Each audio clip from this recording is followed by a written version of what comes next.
Kita mulai ya, teman-teman. Tadi sempat off screen saya. Ini ya, viewersnya udah 19. Oke deh, kita mulai. Baik teman-teman, materi hari ini kita akan mempelajari mengenai just in time. Apa itu just in time? Kemudian relevansinya dengan kita mempelajari dari sisi akuntansi biaya seperti apa. Nanti yang banyak kita pelajari adalah metode akuntansinya yang dinamakan dengan back flushing atau back flush costing. Itu metode akuntansi yang diterapkan oleh perusahaan yang menerapkan konsep just in time. Apa itu just in time? Just in time itu filosofi metode yang dipakai oleh perusahaan. Intinya adalah terkait dengan material. Dia ingin mengurangi biaya material dengan cara memperbaiki alur material sehingga tidak perlu adanya gudang, meminimalkan biaya material yang ada di perusahaan. Inventory maksud saya. Karena bisa jadi gudangnya itu tidak ada. Kalaupun ada, dia diminimalisir, ya, dikecilkan. Jadi filosofi ini adalah pengurangan biaya melalui eliminasi persediaan. Persediaannya bisa dari raw materialnya, atau dari work in process-nya, atau finish good.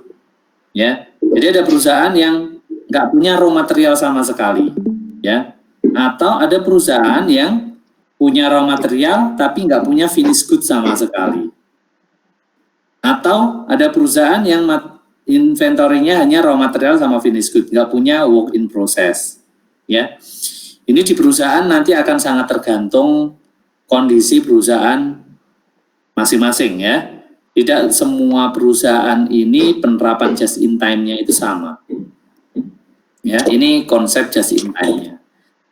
Contohnya kalau misalkan nih perusahaan yang meminimalkan raw material. Ya, contohnya gimana? Jadi raw materialnya itu sampai di perusahaan, di pabrik untuk produksi saat diperlukan, dan jumlahnya pun sesuai dengan yang diperlukan. Kemudian kalau sampai produknya selesai dan produk itu langsung bisa kejual ke pembeli, perusahaan nggak perlu lagi ada gudang untuk raw material ataupun finish good. WIP juga nggak ada. Itu yang just in time total itu nggak punya persediaan. Total, zero inventory. Ya, zero inventory. Itu perusahaan-perusahaan yang just in time-nya udah full, penuh. Tapi dalam kondisi di lapangan perusahaan-perusahaan, penerapan just in time itu beragam gitu, ya. Ada yang mereka sangat minim sekali punya material. Ada yang minim sekali untuk work in process-nya. Atau ada yang minim sekali untuk finish good-nya, ya. Kita akan mempelajari bagaimana pencatatan perusahaan-perusahaan yang menerapkan just in time. Perusahaan akan menggunakan konsepnya adalah back flushing atau back flush costing atau back flush accounting, ya. Ilustrasinya sebenarnya untuk accountingnya ini akan sangat tergantung nanti penerapan just in time-nya di perusahaan ya. Contohnya di sini back flushing untuk perusahaan yang nggak punya work in process. Jadi prosesnya mulai barang datang sampai proses jadi itu sangat cepat. Jadi nggak ada saat pelaporan itu nggak ada lagi proses barang yang sedang diproses, pasti udah jadi, si barang jadi. Kondisi seperti itu perusahaan nggak punya namanya work in process, ya. Tadi tujuannya di sini mengurangi pencatatan, jadi akunnya juga lebih sedikit, jurnalnya lebih sedikit, ya. Kemudian ini ada sistem inventory, kalian mempelajari di akuntansi keuangan ya, perpetual sama periodik. Saya nggak perlu menjelaskan, teman-teman pasti tahu ya. Kalau perpetual itu dicatat terus-terusan itu, setiap ada barang masuk keluar, material masuk keluar selalu dicatat. Periodik berarti nyatetnya nanti perhitungan fisik di akhir periode pelaporan. Kalau pelaporannya per bulan dilakukan cek fisik, perhitungan fisik, berarti tiap periodik dilakukan perhitungan.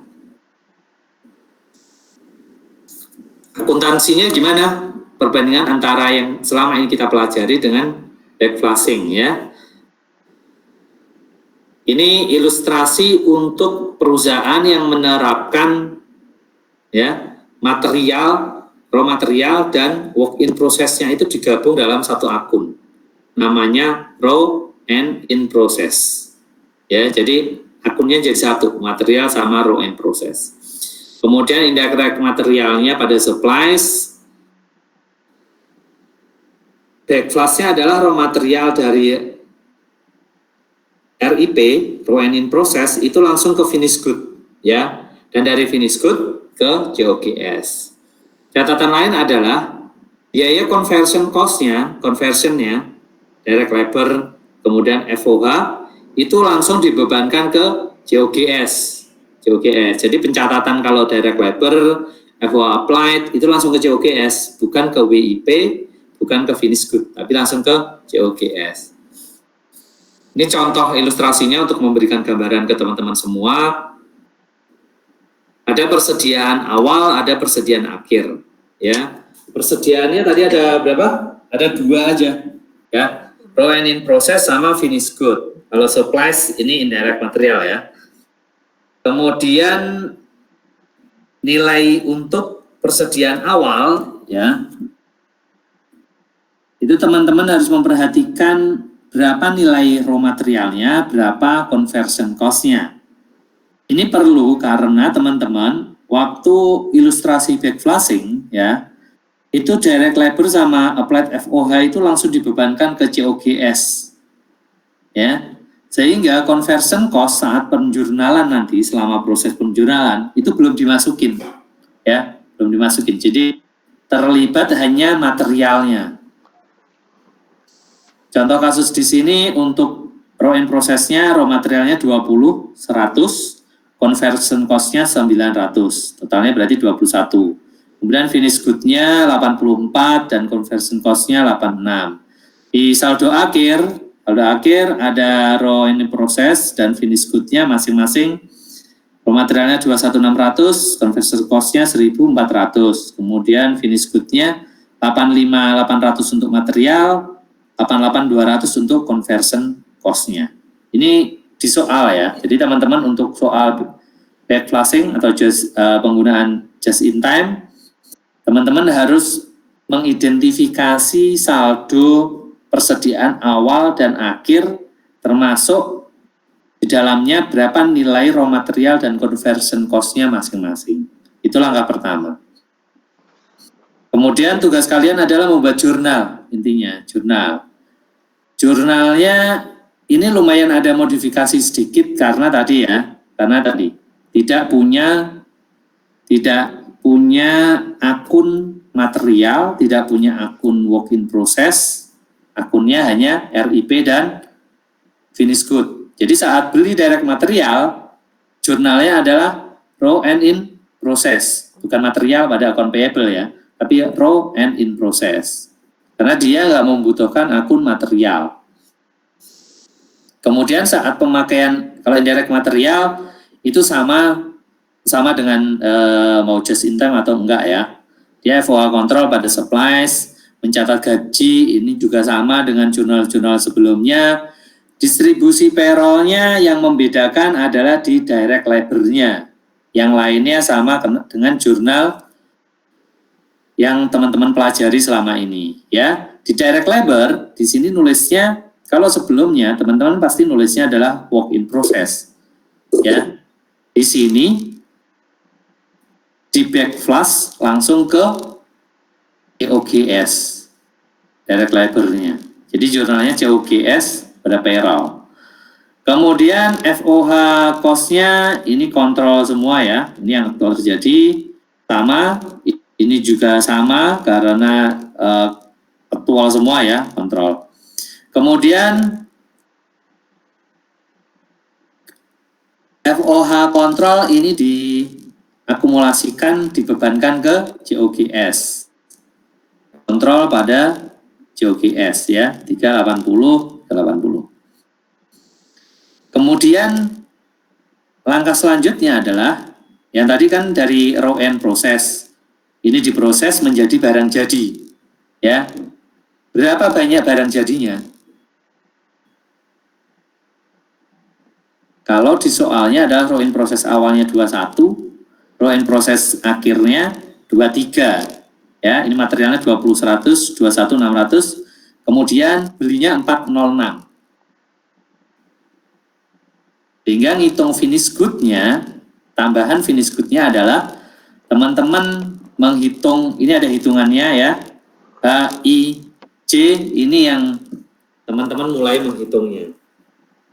Untuk finish good-nya yang di backflash dari RIP, yaitu hitungannya adalah material di saldo RIP awal. Materialnya ya, bukan saldo RIP awal. Kalau saldo RIP awal itu 21. Materialnya itu 20, 100 saja. Jadi teman-teman harus jeli bahwa ini harus kalian pisahkan ya. Jangan ngitung conversion cost-nya dulu. Jadi khusus materialnya 20, 100. Kemudian material yang dibeli tadi berapa? 406. Jadi total material yang tersedia itu 426, 100. Saldo akhirnya materialnya adalah 21.600, itu di soal di sini. Ini 21.600. Ya, 21.600. Sehingga jumlahnya di black flash adalah 404.500. Itu yang di black flash dari RIP ke finish good. Ya. Kemudian dari finish good ke COGS, teman-teman juga ngitung hal yang sama, cuman materialnya dari finish good. Ya. Finish good awalnya 84, material yang ditransfer dari RIP-nya 404 ini tadi ditambahkan, jadi totalnya 488.500. Kemudian material saldo akhir finish good-nya 85.800, materialnya saja. Sehingga jumlah yang di backflash dari finish good ke COGS adalah 402.700. Udah ketemu di COGS-nya. Langkah berikutnya teman-teman adalah penyesuaian untuk conversion cost-nya. Karena selama ini yang teman-teman lakukan adalah alur untuk materialnya. Sedangkan conversion cost-nya itu langsung ke COGS tadi, ya, ke COGS. Pertanyaannya berarti kan masih ada beberapa biaya konversi yang sebenarnya masuk, makanya perlu disesuaikan di sini. Angka penyesuaiannya berapa? Teman-teman melihat di RIP sama finish good-nya, ya. RIP awalnya 900, akhirnya 1400, berarti ada kenaikan 500. Kenaikan 500 ini berarti yang ditaruh di COGS itu kegedean, ya. Kegedean, berarti COGS-nya harus kurangin 500. Kemudian untuk finish good-nya juga sama, finish good-nya dikurangin untuk conversion cost-nya. Itu ada selisih kenaikan 2.200. Karena kenaikan ini harusnya dialokasikan ke inventory, sehingga COGS yang di sini itu harus dikurangin, ya, dikurangin 2.200. Jadi total pengurangan COGS-nya 2.700. Kemudian teman-teman membuat di account untuk raw in process, finish good sama COGS-nya, ya. COGS ini dari direct labor, ini dari FOH, ya. Ini biaya-biaya kontrol tadi, ini biaya material, ya. Ini yang material, ini conversion cost-nya, DG ini conversion cost, 1 ini material, yang C ini penyesuaian untuk conversion cost-nya yang kegedean. Kita alokasikan di sini. Ini nilai COGS yang masuk di laporan keuangan. Kemudian finish good-nya juga sama ya. Finish good-nya awal akhirnya nilainya berapa?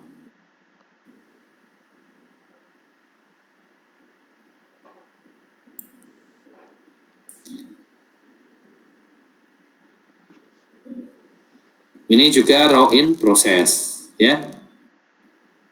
Dari sini ada pertanyaan teman-teman? Nih ya. Saldo sini 23 sama 174.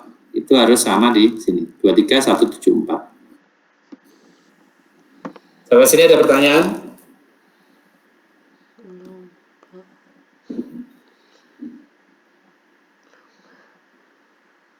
Kalau nggak ada pertanyaan kita lanjutkan ya.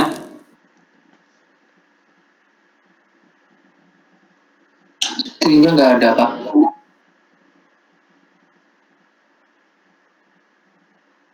Oke, kita lanjutkan dulu ya materinya. Selanjutnya adalah kondisi perusahaan. Jadi kondisinya dia punya RIP, punya finish good inventory-nya. Ini perusahaan yang nggak punya finish good. Ya, jadi punyanya hanya raw and in process. Ya. Kalau perusahaan yang nggak punya finish good, jadi jurnal yang di sini ada, ya, nggak ada lagi nih akun finish good. Jangan dimunculin akun finish good ya. Sehingga yang H ini harus kita sesuaikan. Jadi bukan finish good, tapi COGS nanti. COGS ke raw and process, ya. Kemudian yang ini nggak perlu lagi COGS ke finish good. Ya, sehingga di sini adalah COGS pada raw in proses. Kemudian teman-teman melakukan penyesuaiannya hanya yang raw in proses tadi 500 ya naikannya, jadi dikurangin. Raw in proses pada COGS-nya dikurangin 500. Itu bedanya ya.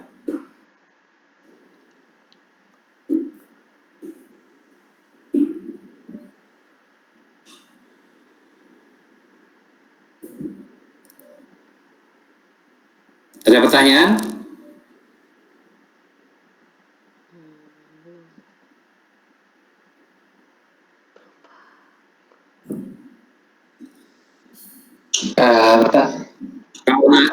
Oke, kalau nggak ada pertanyaan, ini tadi yang kita pelajari itu dari buku charter ya. Jadi akuntansi biaya itu beda buku, kadang metodenya juga beda ya. Karena asumsi yang dipakai juga bisa beda dan kondisi di perusahaan tadi. Untuk akuntansi biaya itu penerapannya di perusahaan akan sangat tergantung dengan kebijakan manajemennya ya. Contohnya tadi misalnya just in time. Dia perusahaannya menghilangkan akun yang mana, dia nggak menyimpan jenis inventory yang mana, itu akan sangat berbeda-beda.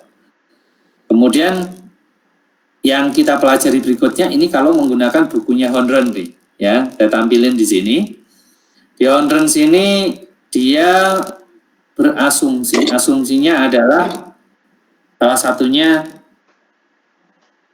contohnya di biaya ya, menutup biaya standar sama biaya aktualnya, dia tutup semuanya, dibebankan sebagai COGS, ya. Tapi kalau yang charter method, dia proporsional sesuai dengan barang yang tersisa dan barang yang dijual. Berbeda dengan Honren, ini langsung ditutup semua ke COGS. Nanti teman-teman untuk ujian, biasanya pengalaman saya untuk ujian itu yang dipakai metode charter, ya, charter. Ini contoh ilustrasi yang ada di perusahaan menggunakan 3 trigger, yaitu saat beli, produksi selesai, dan terjual, ya. Perusahaan ini nggak punya beginning inventory untuk materialnya, tidak ada beginning, tidak ending inventory untuk work in prosesnya. Kemudian direct cost-nya itu hanya direct material, ya. Ini asumsi lagi tuh. Kalau di charter nih, dia konsisten tuh. Semua asumsi yang dipakai, yang namanya direct cost itu direct material sama labor. Labor itu direct labor selalu termasuk direct cost. Sedangkan untuk untuk di back flashing untuk di buku Honren, dia menggunakan asumsi bahwa untuk labornya itu termasuk indirect, ya, indirect. Sehingga semua conversion cost-nya itu jadi satu indirect cost, ya. Ini ada ilustrasinya, biaya standar per unitnya, materialnya 19, conversion cost-nya 12, kemudian ada pembelian material 1,9 juta, conversion cost aktualnya 1,26, kemudian unit yang diselesaikan 100.000 unit, terjualnya 99.000 unit, jadi tersisa 1.000 unit. Selisihnya, ya, selisih under atau over applied atau under atau over allocated, ya, itu sama, dibebankan ke JOGS. Saat pembelian baik charter maupun Honren, jurnalnya sama. Conversion cost-nya, ya, karena kalau di Honren dia semuanya indirect, teman-teman bisa nulis conversion cost control. Kalau charter biasanya dia FOH control, karena direct labor nanti ada sendiri, direct labor, ya, kayak yang tadi. Kemudian untuk penyelesaian produksi, finish good, RIP, conversion allocated, ya. Dia nyebutnya pakai conversion allocated, ya. Jadi nanti akunnya itu akan sangat tergantung dengan kasusnya, ya. Kasusnya ini akunnya di sini namanya cost, ya, conversion cost allocated. Ini nilai besarannya, ya, 1,9, 1,2. Kenapa 1,2? Sini 1,260. Ini aktual, ya, yang dimasukkan aktual. Sedangkan yang di sini itu adalah alokasi dengan menggunakan harga standar. Kemudian yang terjual 99 unit, sehingga JOGS-nya 99 kali 31, yaitu 19 tambah 12. Kemudian menutup selisih antara aktual sama standar, ya. Ini sama untuk kalau sebelumnya FOH applied, FOH control, kalian selisihkan, selisihnya berapa? 60. Karena kontrolnya lebih banyak, sehingga JOGS-nya harus kita tambahin. Ya, aktualnya lebih banyak, JOGS-nya kita tambahkan sebesar 60. Itu mungkin materi untuk hari ini, teman-teman, ya. Intinya di sini teman-teman membuat jurnal dan lebih teliti untuk membaca kasusnya. Ada pertanyaan sampai sini? Halo, Pak. Ya. Ini Pak, ada pertanyaan Pak. Kalau misalkan ini dia tidak memiliki finished good dalam perusahaannya kan, tapi salah satu pelanggannya finished good-nya ada masalah untuk dikirim. Jadi untuk sementara dia harus menyimpan. Itu bisa nggak Pak? Ada kejadian seperti itu Pak? Di perusahaan yang menerapkan just in time itu biasanya perusahaan yang besar. Ini, ya. Faktanya perusahaan besar dan dia memang sistemnya sudah modern. Jadi ini contohnya misalkan perusahaan, kalau yang nggak punya finish good, itu biasanya perusahaan-perusahaan yang sudah punya kontrak tetap dengan pembeli.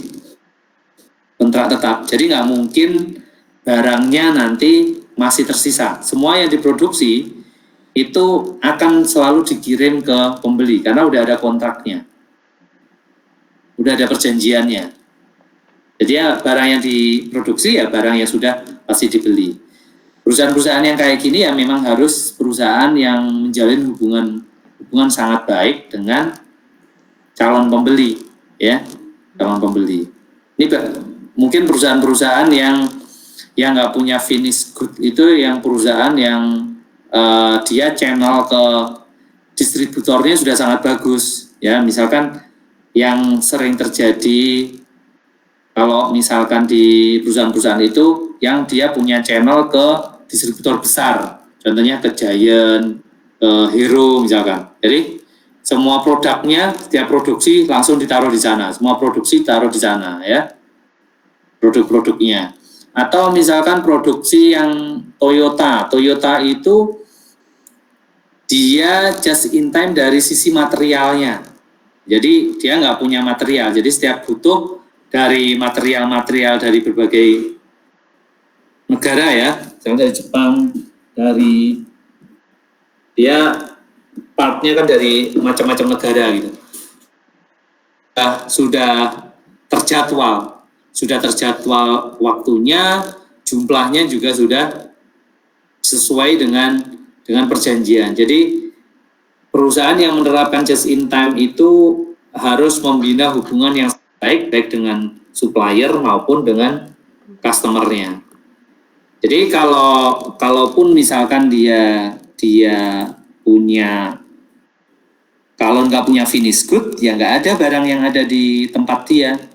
Kalaupun ada di tempat dia, itu berarti di kontraknya harus menjamin bahwa walaupun ada barang di perusahaan, kalau ada apa-apa udah tanggung jawabnya si pembeli, bukan tanggung jawabnya perusahaan. Itu.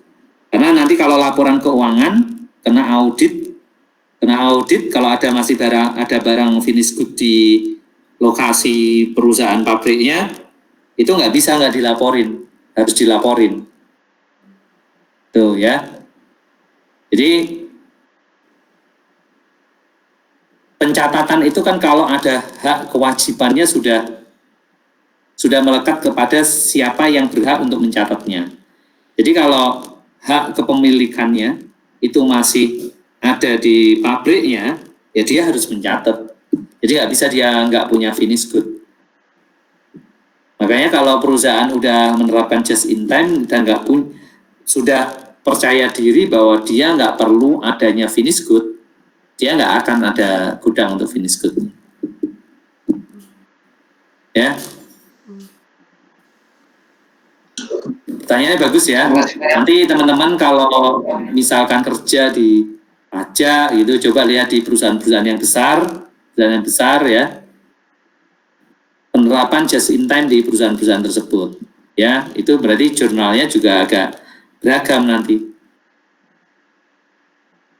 Ya, untuk perusahaan-perusahaan besar, nanti kalian kalau akuntansi keuangan, penguasaan akuntansi advance yang harus kalian pelajari itu juga banyak. Ya, di semester akhir berarti ya. Kalian akan mempelajari di semester akhir nanti pelajaran advance-nya udah transaksi internasional nanti. Ya, ada transaksi currency-nya beda, rupiah sama dolar, kemudian apalagi kalau utang ya, utang piutang dengan mata uang asing. Kemudian kalau misalkan perusahaan nanti jual belinya dengan perusahaan yang menjadi anak perusahaannya, atau bukan anak perusahaan tapi holding company-nya, ya, parent istilahnya ya, ke parent-nya, ke anak atau ke parent-nya gitu ya. Itu transaksinya nanti juga beda. Itu tapi untuk akuntansi keuangan akan kalian pelajari di advanced accounting. Ya, kalau di sini just in time itu bisa jadi diterapkan oleh perusahaan-perusahaan yang sebenarnya dia holding company. Jadi antara pabriknya, contohnya kayak Toyota itu holding, punya Astra itu punya holding. Ada pabrik, ada distributornya, bahkan ada dia marketingnya, ya. Ada marketingnya, ada pabriknya. Tapi itu perusahaan yang berbeda, ya, perusahaan yang berbeda. Jadi independen, masing-masing membuat laporan keuangan. Itu kalian akan mempelajari nanti di semester akhir, namanya itu holding company. Jadi ada perusahaan induk, ada perusahaan anak. Perusahaan-perusahaan anak ini transaksinya sendiri-sendiri. Nanti kalau ada transaksi antar anak perusahaan, nah itu yang harus kalian lakukan, namanya nanti jurnal penyesuaiannya akan lebih banyak tuh, ya. Jurnal penyesuaian akan lebih banyak. Untuk just in time itu banyak tuh dilakukan oleh perusahaan-perusahaan yang holding company. Ya, yang holding company. Itu. Jadi kalau ditanyain perusahaan nggak punya finished good, kemudian barangnya nggak dikirim, barangnya ada di situ, itu nggak mungkin diperbolehkan dari sisi standar akuntansi keuangan, ataupun dalam prakteknya bisa ya, dalam prakteknya bisa. Tapi mungkin waktunya nggak akan lama karena barangnya harus benar-benar dikirim, dikirim. Itu kalau menerapkan just in time dengan kondisi nggak punya finished good tadi.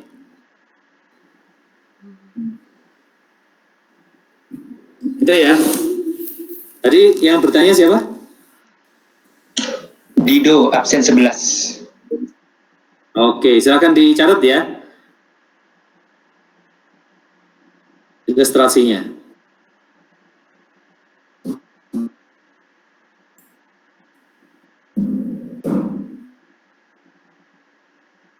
Dido.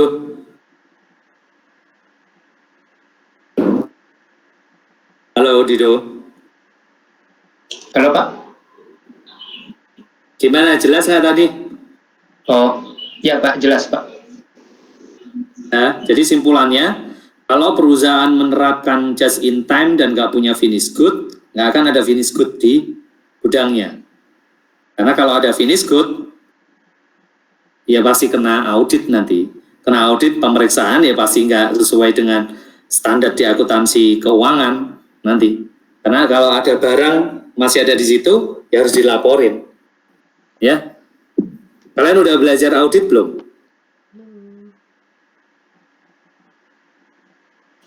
Udah mendapat pelajaran audit belum? Belum kayaknya Pak. Oh belum ya. Nanti salah satu teknik auditor ya. Jadi kalau teman-teman nanti mau jadi auditor, salah satu tekniknya itu adalah terkait dengan barang itu biasanya dilakukan dengan pemeriksaan fisik ya. Dengan fisik, pemeriksaan fisik. Jadi di pemeriksaan fisik kalau ternyata auditornya datang lihat ada barang jadi, di catatannya nggak ada, ya langsung kena.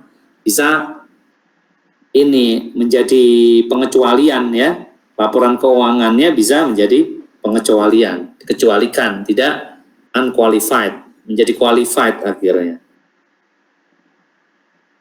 Ya, kalau opini itu kalian akan mengenal nanti opini kalau qualified itu lebih jelek ya karena di situ ada pengecualian. Yang bagus itu unqualified, ya. Itu. Dan nanti kalau perusahaan misalkan pengen nutup-nutupin gitu, nutup-nutupin ya, itu auditor bisa menyatakan opininya disclaimer, menolak, ngasih pendapat gitu. Itu lebih jelek lagi ya. Kayaknya kalau kalian lihat laporan keuangan, mungkin kebanyakan ya opininya adalah opini-opini yang unqualified opinion ya. Tanpa opini tanpa pengecualian. Bagus dari sisi kesesuaian dengan standar akuntansi. Akuntansi keuangan menengah ya. Standar akuntansi keuangan, bukan akuntansi menengah. Standar akuntansi keuangan. Kalau di Amerika apa? GAAP atau yang internasional IFRS. Sampai sini ada pertanyaan lagi terkait dengan materi hari ini?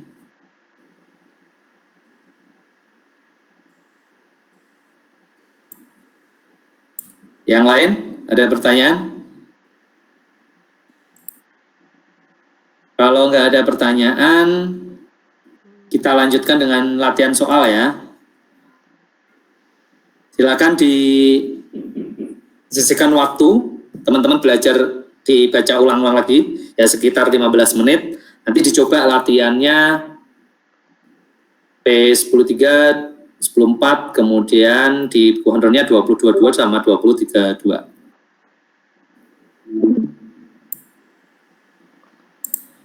Silakan ya, latihan.